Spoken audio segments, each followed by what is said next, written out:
Hello and welcome to Primary Source, a spin-off podcast from the Doctor Who show where we take what people were saying about Doctor Who in the 80s and 90s and we riff on it. The conversation might stick closely to that primary source or it might go off on a tangent. Who knows? For this episode, I'm joined by author, Doctor Who show contributor and one half of the All in Time and Space podcast, Iain Martin. Hello, Iain. Hello. Hi, how are you doing? I'm very, very well. It's interesting. I'm in Sydney about to go to dinner. You're just getting up over there in London. That's right. I'm out stealing milk from doorsteps before people wake up. We'll put that milk down and let me read you 3 letters from Doctor Who magazine, September 1991. Oh. Let's kick off with By the Fans, for the Fans.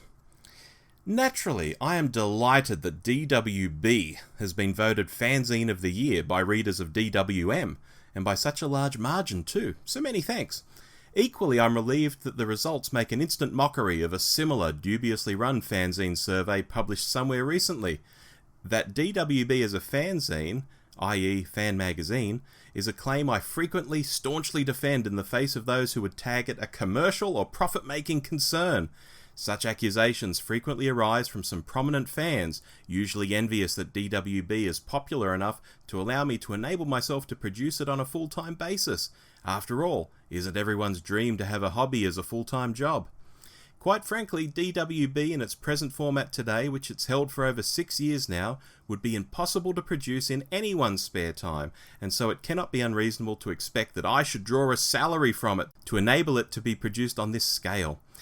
This is the only profit the magazine derives, and the fact is that DWB costs no more pro rata than its competitors in the A4 and glossy field. There is an obvious difference between a magazine produced on this scale to one that is published by a commercial company whose main interest lies primarily with its profitability than the magazine itself. DWB is produced by the fans, for the fans, and its popularity stems from the fact that it is the only popular fanzine that's constantly spoken out for what it believes in, even at the risk of shattering cosy relationships, from whom it could otherwise have immeasurably benefited from. And that, I think, is really what a fanzine is all about. And that's from Gary Lee, P.O. Box 1015, Brighton, East Sussex. Iain, fanzines, DWB, the 80s. Yeah, I mean... there was a lot of what we call accidental partridge in that letter. It was not the most sort of sizzlingly interesting or exciting letter I've ever heard. I think obviously I didn't read DWB at the time we're talking about. I was about 15. I read the magazine. You know, I fondly remembered the TV show. That was about it. And I think looking back now that we have Twitter, I think it's very easy to work out what the fanzine world was possibly like, in that you construct an echo chamber full of people who just kind of whip each other up in a sort of spiralling fashion, and you get just an unreadable magazine to the general public that's just full of hysterical bile. And you know, everyone knows that back in the day, JNT was kind of a loathed and despised figure by a lot of these fans, in much the same way, if you look on Twitter, people like Boris Johnson are hated and despised with good reason. We all have a field in which we are an insane maniac. Mine is kind of domestic politics. Back in the day, it was clearly Doctor Who fandom, and it's wonderful that he was able to make it a full-time job, but I'm not sure it's one that I would have wanted. Would you have wanted to do that all day? I don't think so, and in the end he had to turn it into Dreamwatch Bulletin, so it sort of veered away from being about Doctor Who anyway, because Doctor Who was finishing up. What I have found interesting, and I recorded another episode of this show earlier today, the stuff fans were saying 30 years ago is the same as what fans say today, just through a different prism. Fantastic. You know, so the way fanzine editors were going on back then, you see that on Twitter now, just like you say. So it's really bizarre. It's human nature to an extent, isn't it? People will always have the same kind of banal opinions. I mean, 30 years ago, you think of like Doctor Who fandom, you think of some sort of specky, spotty geek in a cheap grey suit on TV, Yes. hectoring the production team of Time in the Rani or the Ultimate Possibly Foe Ginger. or whatever it was. Yeah, possibly Ginger with glasses. And 30 years later, where's that fan now? Yeah. All right, yeah, bad example. It's just amazing how this stuff just goes around, and I swear people say stuff on Twitter that they think is new and edgy, and then you go and read it in Doctor Who magazine 30 years ago. Absolutely. I mean, I was just looking at Twitter before we started recording, and there was some guy sort of making a really, really banal observation. He's like, hey, I watched Pulp Fiction for the first time in years, and it's like got some really funny moments in it. And he listed them, and I was like, yeah, I knew that in 1994 when I went to the cinema and watched the film. Yeah. Some people do regard themselves as being a lot more perhaps profound than is actually the case. Indeed. Anyway, shall we move on? Because I know what I've got next will be right up your alley. Oh. Because this was around the time that Time Worm Genesis came out. And so there is a bunch of feedback on Time Worm Genesis in here, and I thought I'd read at least two of them. Two shortish ones, which are quite conflicting in what they have to say. So, under the title of Genesis Mixed Views, first of all, we have Doctor Who the Porn Movie? Despite the enjoyable story, I don't think Wandering Hands and paedophilia make Genesis more adult. This is mere titillation, and for me it summons up images of the schoolboy with a penthouse hidden behind the covers of his school exercise book. I'm sure it will improve sales, but is it Doctor Who? That's from Simon Lang from Andover. Will I go on to the second one? Yeah. Okay, so the second person says, on the other hand, I'd like to congratulate John Peel on an excellent start to the Time Worm story. It is both tense and humorous, to the right degree, and with great characterisation, especially during Ace's rescue attempt. Shame about the Paradise Towers era, though. Still, we're none of us perfect, and I'm sure Mr. Peel will be kicking himself as soon as it's pointed out. That's Andrew Clarkson, Stallbridge, Dorset.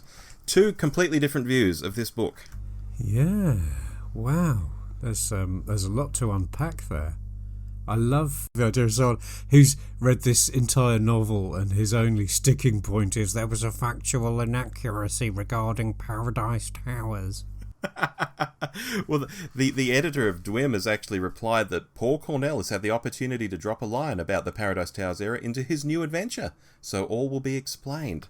Wow, marvellous. Oddly, Yeah. This is not an element of those first four new adventures that I sort of keenly remember when I think back now to Genesis and indeed Revelation. I'm not picking up on that. So if it was a plot point or a sort of error that I bumped on at the time, I let it go because I moved on because life's too short. I have no idea what it's referring to either. For the record. No. Did you read Genesis? A long time ago, yes. Precisely. Now, what are your abiding thoughts of it? I thought each author had a different style, and I was finding myself not able to get into it, partly because, and if we're talking about the New Adventures broadly, I couldn't get into the New Adventures at all. I'm one of those people. Oh my God, I've come on this podcast by mistake.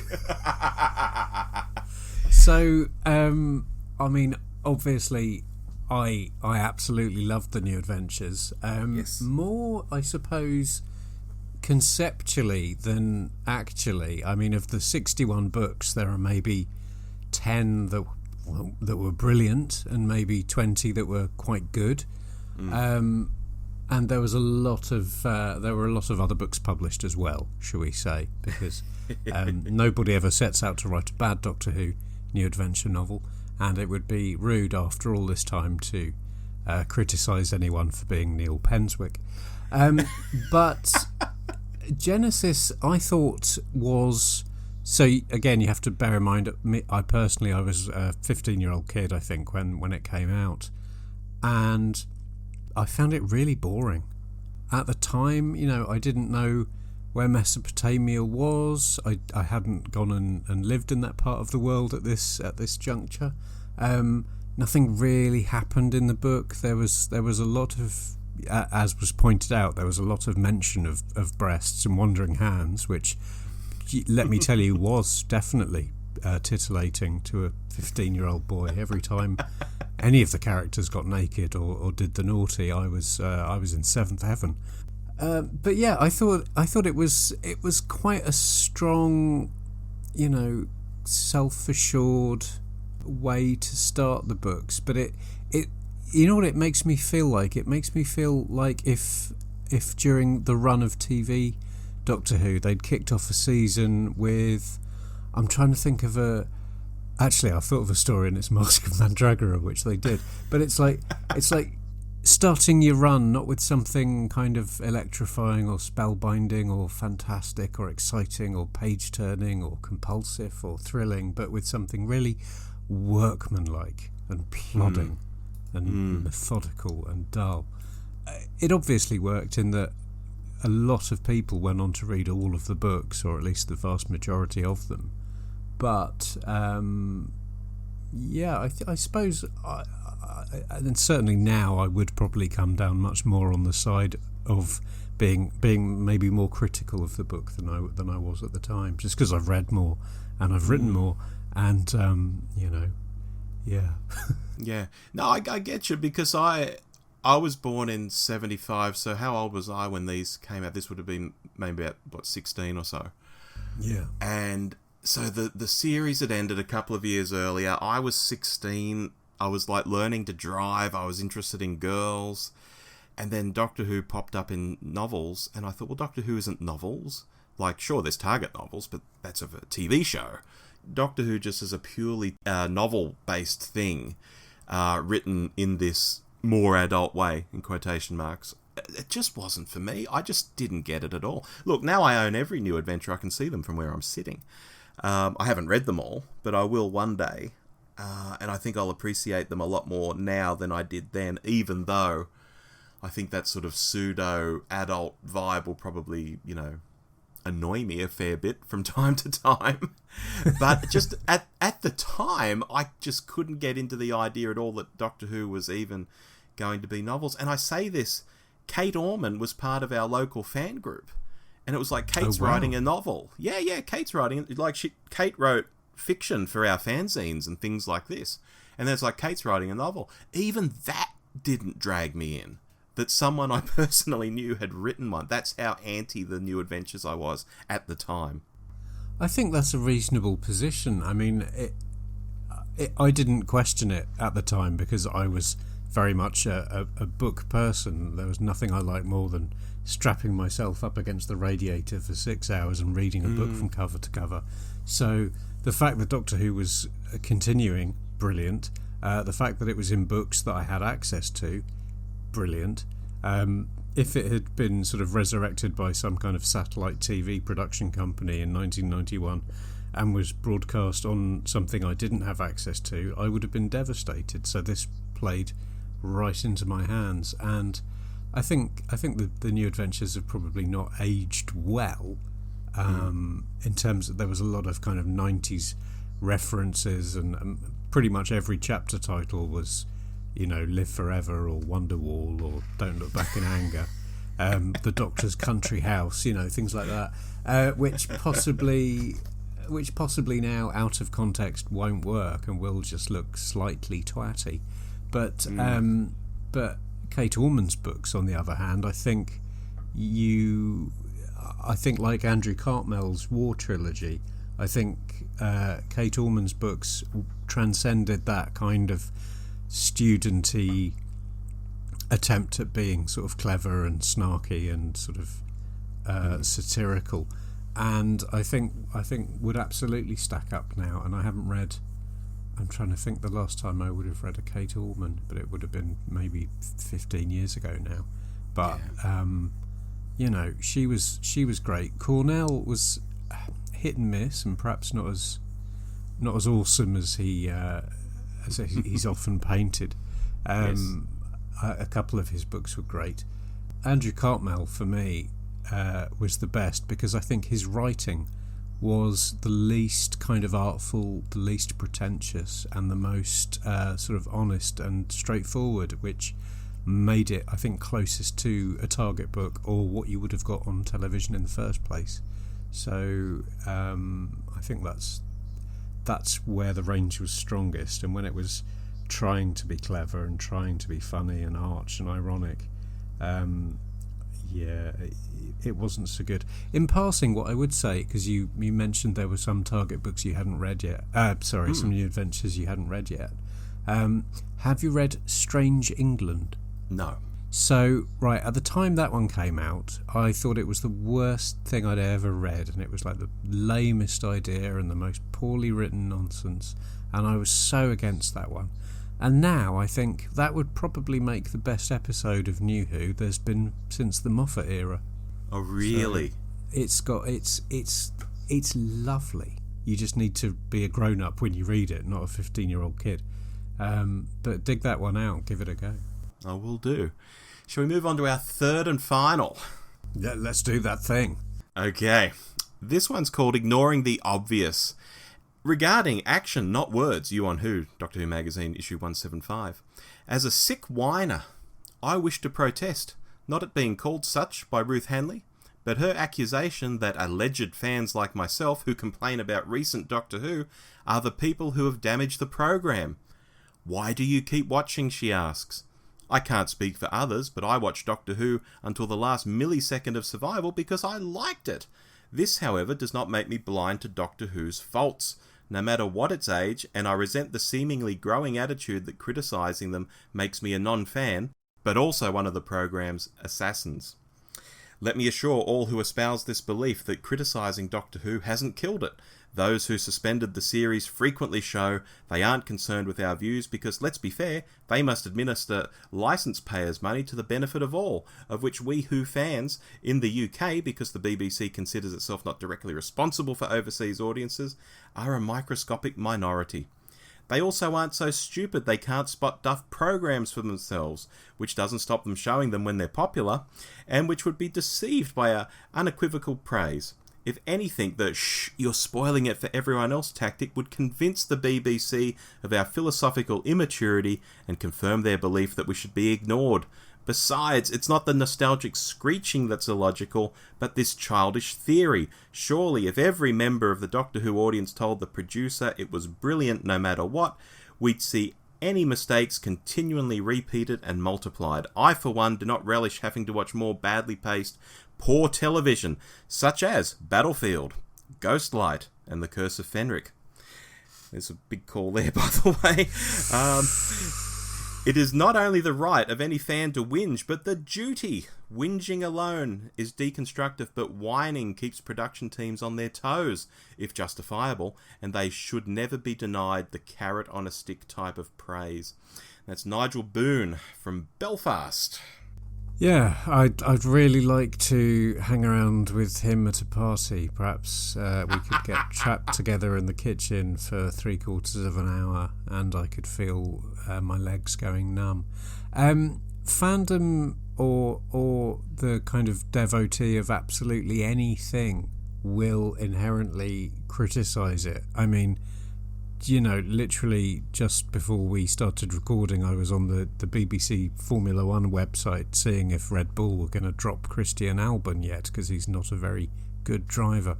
And, you know, I'm not keenly involved in Red Bull's operation. I absorb it. I watch it. I'm entitled to criticise, but, you know, there's a global audience of 70 odd million for Formula One, and I'm just a very small minority. And it's, you know, the same with football fans. It's the same with ballet. I don't know, I'm making this up now. Ballet fans probably come out and go, "Oh, her Ronde de Jean was terrible. Yeah, don't like her." Yeah. You know. Yes. So what the guy's saying there is absolutely, it is right to be critical and to keep the production regime on their toes and keep them honest. And of course, a few carping fans didn't kill the show. It was a strategic bloodletting by the BBC to get rid of it, because by the time that they took the decision to get rid of the show, it had become an embarrassment. And I say that now because of BritBox, I'm able to rewatch all of Doctor Who in order, and oh my god, yes. For people like Ruth Handley, who wrote the original, all she had to point at, though, were the whiners. That's all she could see. I guess without social media, you're even more sort of confined from seeing the bigger picture, I guess. And so she is lashed out at the whiners, and this chap, Nigel, he hasn't taken it so well. Well, it sort of links back to what we were saying at the start about you construct your own echo chamber with a sort of closed community fandom where everyone just responds to each other and people's views get more and more entrenched, and obviously she was just surrounded by people criticising the show. I mean, it's funny because at the time I would have been quite critical of the McCoy era myself as a 13-year-old who was on the verge of becoming interested in girls, and I could sense that the show wasn't all that it could be. I think during sort of the first couple of episodes of Time and the Rani, I was distinctly uncomfortable. But now, if someone burst into this room now and put a gun to my head and tried to steal the milk back, I'd be furious. And they said, you have to watch a classic Doctor Who. I'd be like, well, that's a weird threat. That is kind of my hobby. But I would totally go for a Sylvester because that's my era. That was the best stuff. But it's cyclical, and opinions come and go, and probably, I don't know, at some point there'll be an anti-Tom Baker backlash, and people will spend 10 years going, well, he was terrible, wasn't he? Oh, it's just goggly eyes and leering at the camera. Oh, nonsense. I don't really know enough about the sort of situation that led to this particular epistolatory exchange between these two fellows, well, the lady and this gentleman, to comment on it. But that's fair. And look, that was 3 of the best from September 1991. Did you enjoy running through those topics? I did, because it made me recall the golden days of September 1991 when Guns N' Roses released not 1 but 2 Use Your Illusion albums. That's another thing I would have been doing instead of reading New Adventures. Yeah. I did both. If you've ever sort of listened to November Rain whilst reading about Enkidu and Gilgamesh, you'll know exactly whereof I speak. Lovely. Well, we'll certainly have to have you back on the show in a later episode to talk through some more interesting mail to DWM. I'd love to. Lovely. Well, we'll see you next time, Ian. Thank you. Take care, everyone.